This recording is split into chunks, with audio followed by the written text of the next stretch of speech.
When I bought a cheap fixer-upper outside Manchester, I thought I was getting a great deal.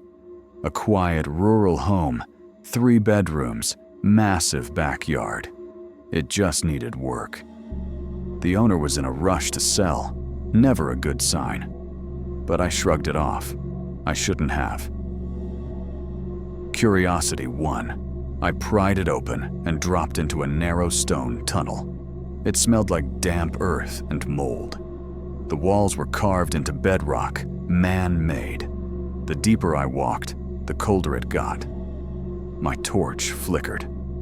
After 15 minutes of cautious walking, I reached a small underground room with a wooden chair, rope, and what looked like claw marks on the stone walls. Something had been chained there. I turned to leave and saw footprints in the dirt. Fresh ones, not mine. That night, I heard scratching beneath the house. Not rats, something large. I returned the next day with a friend. We followed the tunnel farther this time. It twisted and branched deeper until we hit an iron door, welded shut. On the other side, something scraped violently. We didn't speak. We just left and sealed the hatch. Over the next week, things escalated. I'd wake to find muddy footprints in my kitchen. Doors I locked would be wide open. The scent of damp soil filled the air at night. I installed cameras.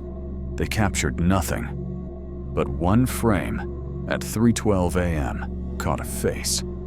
Pale, sunken eyes, just staring into the lens before vanishing.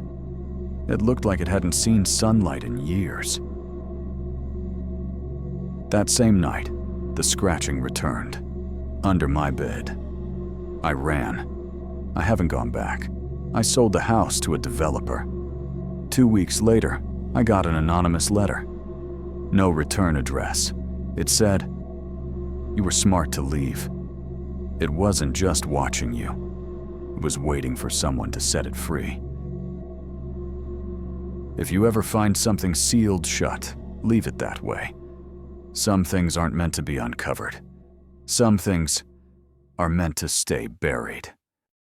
If this story gave you chills, hit subscribe and join Fogwake Stories, where nightmares never end.